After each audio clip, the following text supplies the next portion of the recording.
Sedicom, ikigo ca Diocese nkuru ya Bujumbura co kumenyesha amakuru. Ese Kristo yomenyekana?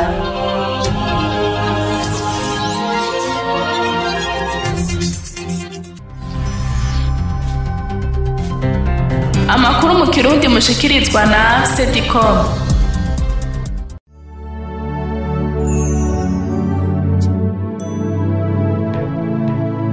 Ndabaramutse amahoro y'Imana mwebwe mwese bakunzi ba Diocese nkuru ya Bujumbura, ndabaye n'ikaze muri ano makuru yo kuva ku genekerezo rya 31 Nyandagaro gushaka genekerezo rya 6 Nyakanga. Amakuru mukurikirana kuri wezi 3 akaburungu Archidiocese de Bujumbura akaburungu BI no ku murongo wa 93 n'ibice bibiri w'iradio Colombe imisi yose ya gatatu kuva igihe cy'isaha 12 zo ku mugoroba. Ingingo nkuru ziyagize ku munsi w'Imana genekerezo rya 6 Nyakanga niho hasoze inyigisho zerekeye gutunganya irondoka rijanye n'amagara meza hakurikijwe uburyo bwemewe na Ecclesia. Tubafitiye amakuru y'imibano ayinyigisho nayo butumwa mutwade kaze nje ndabashikirize.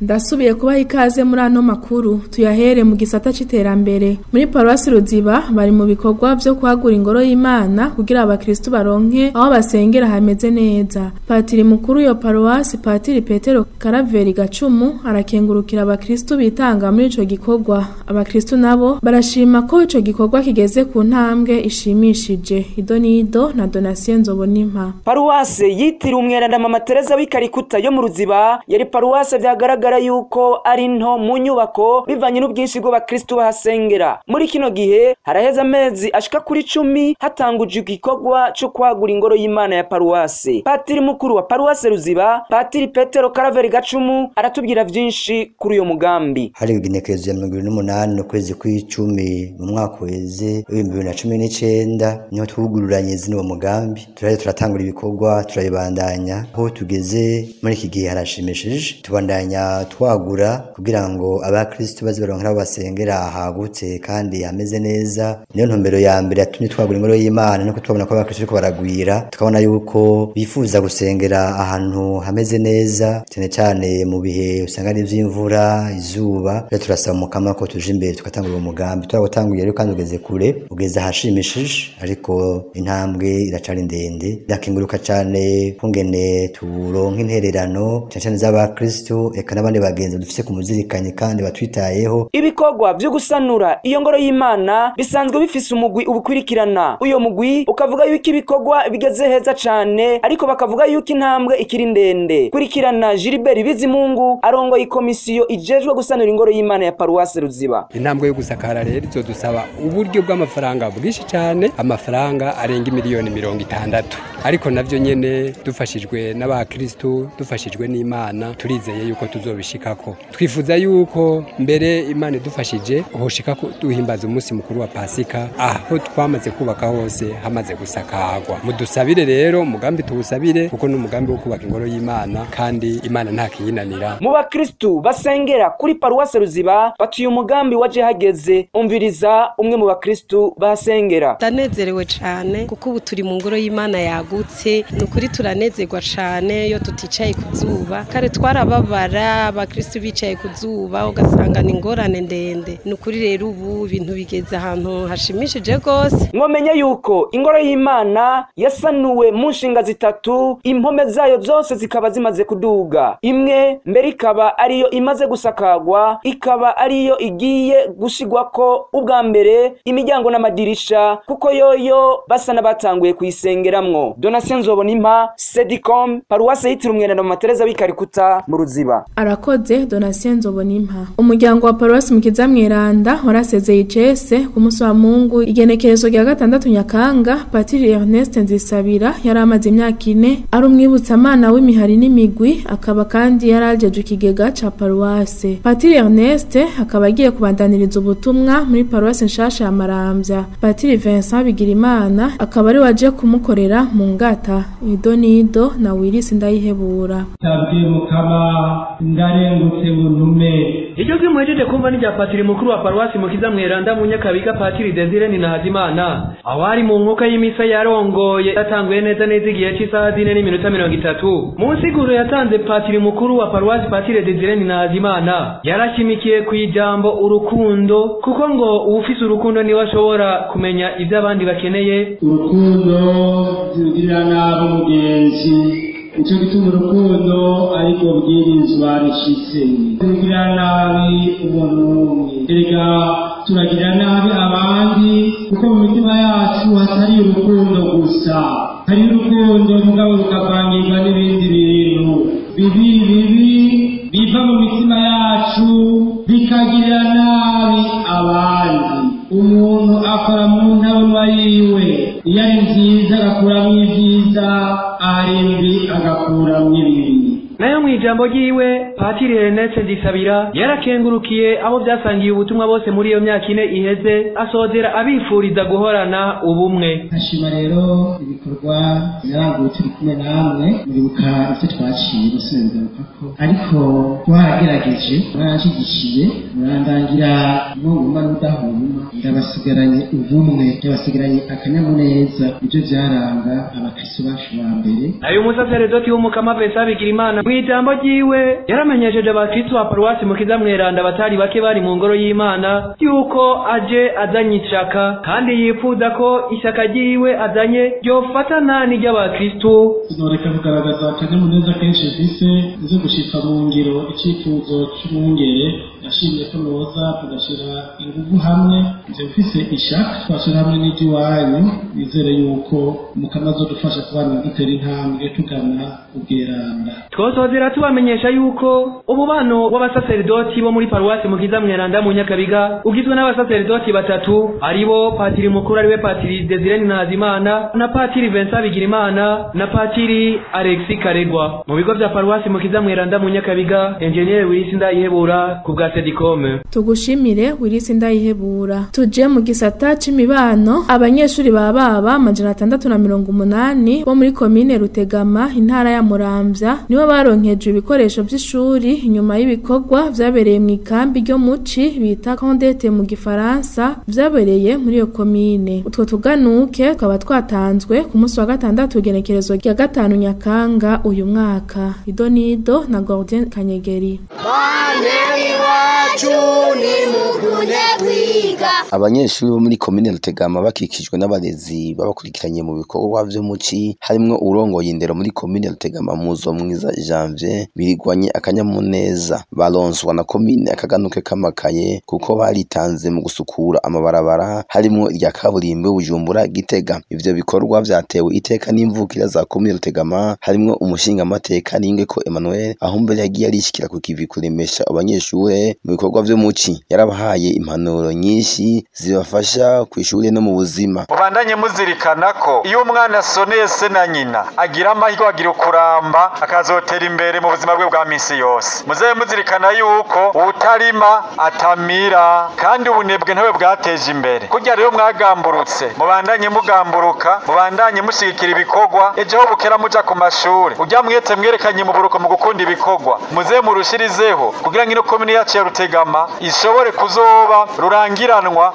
mu kuramura abana b'indero nziza, abana baciye ubwenge, abana bakunda ibikorwa, abana bubaha abavyeyi, abana basonera amateko y'igihugu. Gutyo nabigisha bazobigisha, muze mubagamburukire, mwumve impanuro zabo n'ibikoresho babahaye, muze mubikoreshe neza bera umugisha igihugu n'imiryango yanyu. Inyuma y'ijambo ririmwo gushima no gukengurukanya kuba musitantira wa komine Rutegama Nimbona Sitani yashikirije abavyeyi n'abanyeshure, twavuye tumwegera aratumenyesha abanyeshuri bashimiwe n'ico bakoze. Babana duhaye amakaye no gwaruka rw'abanyeshuri bari mu buruhuko, tubahaye amakaye kubera bafashije mu bikorwa byo gusukura amabarabara nko ku birometero bishika 200, muri ivyo 206 biri kwibarabara rikuru rya kabiri rya kaburimbi. Abana nabo bayaronse bangana 678, umwana wese akabaronse ikaye zine z'impapuro 60. Ubamenyesha ko na padiri mukuru wa paruwase Munanira yari yaje gushigikira abanyeshuri bari kumwe na musitanteri wa komine Rutegama n'Imbona Stani abarezi baciye baja kurimburira hamwe uko ibikorwa vyagenze bwa Sedicom Kanyegeri Gordien Paroisse Munanira. Tugushimire Gordien Kanyegeri. Igisata c'inyigisho ku munsi w'Imana genekerezo rya 6 Nyakanga mu kigo c'ikinyamakuru Ndongozi niho mu gisata c'ingo n'imiryango ca diocese nkuru ya Bujumbura hasozegwa inyigisho zo gutunganya irondoka rijanye n'amagara meza hakurikijwe ubuhinga bwemewe na Ecclesia. Izo nyigisho zikaba zari zimaze iminsi 6 zironswa abazokwigisha abandi mu maparuwasi yo muri diocese nkuru ya Bujumbura. Inkuru ya Didas Ndayizeye. Bahereye ku nkuka ya misa yaherejwe na Patiri Pierre Nsengiyumva ari mu basaseredoti bajejwe ubutumwa bw'ingo n'imiryango muri diocese nkuru ya Bujumbura. Mu nsiguro yatanze uyo musaseredoti yarerekanye ingene ijambo ry'Imana ry'uwo munsi rihuye cane n'inyigisho bari bamazemwo imisi. Mwumvirize.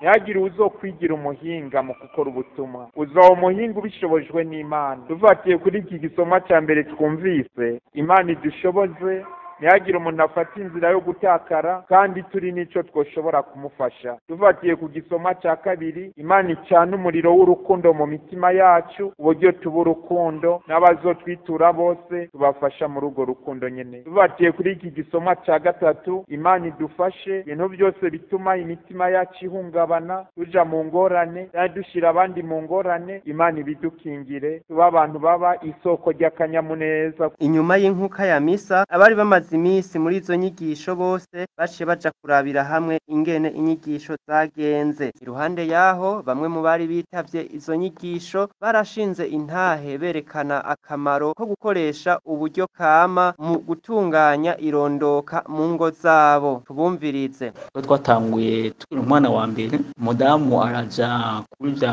vy'ikizungu arafata ubwa mbere urushinge, turabona biramuhindutse, asubiyeyo baramuhindurira arafata ibinini, mu nyuma tubona byo biramuhindutse, mu nyuma niho twaca tubiheba. Twagiye gusenga twumva aho bahamagara yuko hazoba ibyo kwigisha iby'ingo n'imiryango uburyo kama, natwe rero duca turaba buhumbira tuja kubikurikirana, tubona yuko bidufitiye akamaro cyane, ariko kuva dutanga kubikoresha nta ngaruka mbi nimwe twigeze tubonako. Duca turonka n'umuhamagaro wo kuza kwitangira abandi kugira ngo nabo tubabwire ivyiza twaburonsemo. Iki gihe numvise ubwo buryo bwo muri Ecclesia byamaye umwete wo kubijamo, naguma mvugana nanje Yezu wamfasha ubwo buryo nkabumenya nzo gushingira inahe. Ubwo buryo narabumenye gushika no munsi, umubiri wanje ndumva kumerewe neza, ndumva inguvu. Ubwo buryo narabukunze, mu rugo hari amahoro. Ubwo buryo bwazanye ikiyago mu rugo rwacu. Twabamenyesha ko abari bitavye izo nyigisho bangana na 50, no kuvuga ingo 25 bari baje bava mu maparuwase atandukanye ya diocese nkuru ya Bujumbura. Muri Ndongozi mu gisata c'ingo n'imiryango muri diocese nkuru ya Bujumbura, Didas Ndayizeye ku bwa Sedicom. Arakoze Didas Ndayizeye.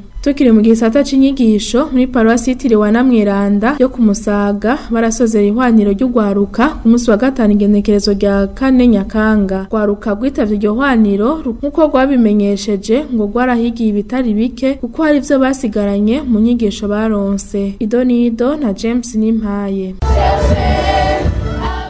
Aha ni muri paruwase Ana Mweranda, aho kuri wa 5 bari baramutse basozera ihwaniro ry'ugwaruka ryari rimaze indwi yose. Muri uko gusozera iryo hwaniro hakaba hari hatekanijwe ibirori harimwo imbyino, intambo hamwe n'ubukino. Bamwe mu gwaruka twayaze baratubwira ico basigaranye muri iryo hwaniro n'ico bahanura urundi gwaruka. Je nitwa Niyonkuru Arsene, ico noba narasigaranye hariho nk'inyigisho itwerekeza mu bikomere dufise ndetse n'inzira yo kubikira. Baratweretse neza ibikomere twagize mu buzima bwacu ndetse kuva mu isamwa mu mezi twabayeho tukiri bato, hariho n'ivyo twakomeretse twebwe ubwacu twebwe nyene aritwe tuvyishizemo, ariko inzira yo kubikira nuko wowe nyene uba ushaka kubivamwo hanyuma kambaza Imana ikabigukiza, kuko ububasha bwacu twebwe nyene ntaco twishoboje, ariko Imana yo nyene niyo idushoboza kugushaka tuba dufise. Kandi twararose n'indi nyigisho itwerekeza ku mibiri yacu ikadutumirira ko kwirinda ubusambanyi ubwo ari bwo bwose kugira ngo Imana ibandanye idukiza imibiri yacu ibe ishikanwa rizima rihimbara Imana. Ico no tumirira urwaruka nuko gwo kwegera Imana ukama kwambaza Imana mu byo babamwo byose maze Imana nayo idukomeze iyo nyene niyo idushoboza byose. Nitwa Horano Mukama Yvette, ukaba baratwigishije ku bikomere vy'umutima n'ingene twoshobora kubikira. Ahanini numvise yuko tubitegwa n'abavyeyi twaba tukiri mu nda abavyeyi wacu canke twarakuze mu myaka tukiri batoyi, tukaba tuzitegwa n'ubwacu mu bicumuro vyacu dusanzwe dukora twebwe nyene. Nko kuri ico mbona nuko twebwe nyene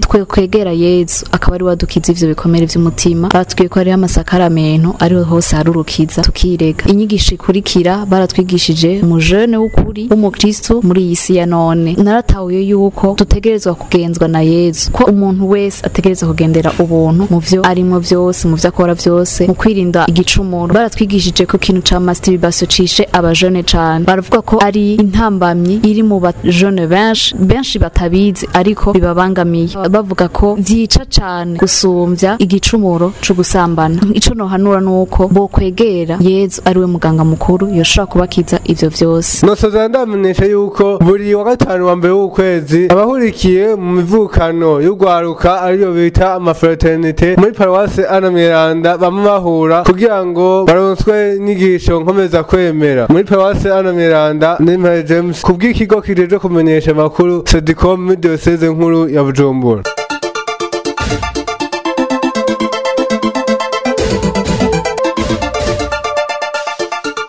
Tubandaniriza no makuru mu gisata c'ubutumwa. Abigeme 26 bo mu muhari wa Schoenstatt mu ntara y'ubutumwa ya Muramvya baragize isezerano ry'urukundo. 11 barakira agasengero ko mu nzu hari ku munsi w'Imana igenekerezo rya 6 Nyakanga. Timote Ndayikengurukiye.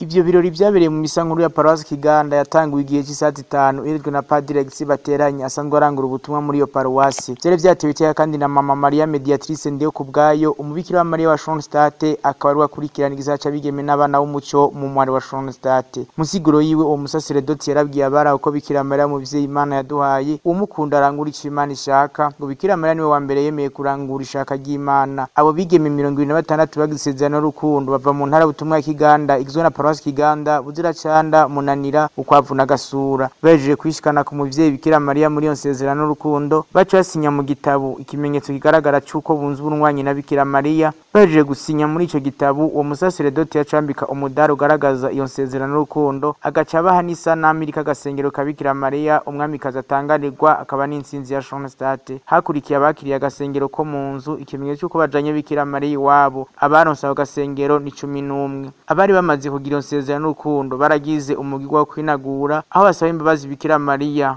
kuho batagendeye iyo nsezerano bongera basubira kumwemerera ivyo bazorangura. Ivyo biro bimaze kurangira twabajije Mama Maria Mediatrice Ndiyo kubwayo aratubwira akamaro k'isezerano n'urukundo ku Schoenstatt. Tumwumvirize. Isezerano y'urukundo itunwanisha n'uwo muvyeyi wacu Bikira Maria we yanwanye n'ubutatu bweranda gutyo tumuciyeko tukabona kuzoshikira dawe wacu mu ijuru. Kandi ugize isezerano y'urukundo aragira ico yemerewe muvyeyi wacu Bikira Maria kugira ngo amubere igikoresho kibangutse kugira ngo vy'ukuri abandanye amenyesha Kristo mu bantu bubu. Eka no mwigeme Janine Rukundo yaje kugira isezerano n'urukundo iratubwiye isezerano n'urukundo igiye kumumarira. Tumwumvirize. Ndazi wo twanwanye, ndazi izo niyemeje kandi ndazi bataco nzomusaba ngo anyime. Ndazi neza yuko mu buzima bwanje nta kintu na kimwe nzokena. Bamenyeshe ko abagira isezerano n'urukundo mu mara Schoenstatt bagira igisabisho kirimwo ivyo basaba Bikira Maria, ivyo bamukengurukira hamwe n'ivyo bamwemerera. Muri Paroisse Kiganda, Timote Ndayikengurukiye ku bwa Sedicom. Arakoze Timote Ndayikengurukiye. Abahurukiye mu muhari w'ingendanyi barenga 113 baragize indagano zitandukanye umunsi wa 6 igenekerezo rya 5 Nyakanga muri Paroisse Kiganda. Idonido na Jean de Dieu Ndizeye. Ivyo birori vyabereye mu mwaka ya misa yaherejwe isaha 5 na Patiri Alexis Bateranya umuyobozi wa Paroisse Kiganda. Yarigishije bagendanye ko kwemera gukurikira Yezu ari ukwemera kwikorera umusaraba ngore rero bazirikane neza ico bagiye kugira kuko ngo naho bagize indagano ntibazobura bibagerageza ariko mutima mweranda azobaha ubukomezi. Abagize indagano za mbere ni 74, abagize indagano za kabiri ni 4 hamwe na 35 bagize indagano z'abubatse. Abagize indagano bose babanza kugiriranira ikiganiro n'umusaseredoti bagaheza bagashikiriza indagano zabo. Kubera ko abagendanyi bagize izo ndagano kuri iryo genekerezo abo mu yindi mihari bari bazigize mu mpera z'ukwezi kwa gatanu twaregeye umushinga ntahe Samson Nizigama arongoye umuhari w'ingendanyi muri Paruwasi Kiganda yaratubwiye ko bari bashimye guherahereza umwaka wa yubile y'imyaka 100 umuhari w'ingendanyi mu Burundi ku ndagano, ariko kubera ikiza ca COVID-19 ntivyakunze ko iyo yubile ihimbazwa ngo bazorindira iyindi sango bazobaha. Tubibutse ko kuri uyo munsi nyene muri Paruwasi Kiganda hahezagiwe abageni bashika 30 ku bwa Sedicom Ndizeye Jean de Dieu Paruwasi Kiganda. Kwigenekerezo rya 6 Nyakanga muri Paruwasi Regina Pacis yo muri Sokarti karakanyamuneza mu muhari w'abasaveri aho bahimbaza isabukuru y'imyaka 8 umaze urangurira ubutumwa muri yo Paruwasi. Karakanyamuneza kandi aho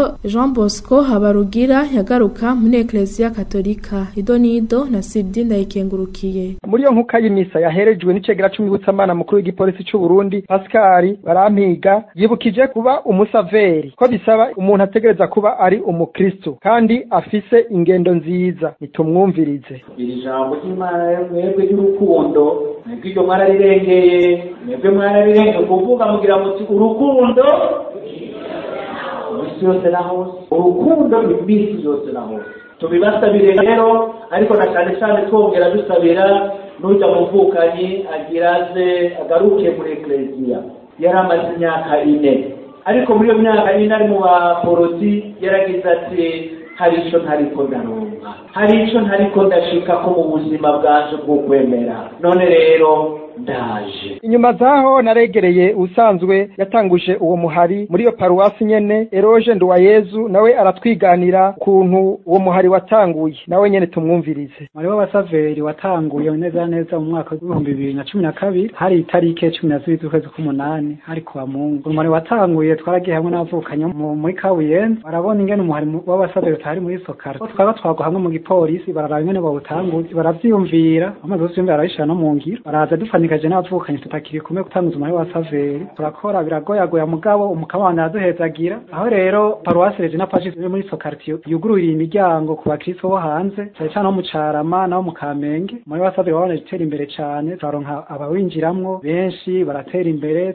Inyuma zaho nashoye kwegera rero umukristo Habarugira Jean Bosco we yagarutse muri Ecclesia inyuma y'imyaka yariheze yaravuye muri Ecclesia nawe nyene aratubwira akanyamuneza yagize n'icamutumye agaruka muri Ecclesia nawe nyene tumwumvirize. Nagiye mu dini ry'abaporoti abitwa Pentecote nagiyeyo mu 2012 narimazeyo imyaka 4 kuvuga iyo myaka 4 yose namaze sinigeze niyumva neza ko ndyohewe kuko nta sakramento ry'ikigonga kenshi nakunda kuronka hanyuma ni sakramento ry'Eucharistie none kuri uyu munsi ndanezerewe cyane gose umukama yanteye iteka hanyuma ndefashije n'umusaseredoti ndanezerewe cyane yuko yamfashije ubwa mbere akampa ishapure na cyane rinshikana ku muvyeyi wacu Bikira Maria n'abandi no basaba bakaguma muri Ecclesia Katolika yagenewe bose. Mu bwibutsamana bw'igipolisi c'u Burundi Ndayikengurukiye Siridi kubwa Sedicom.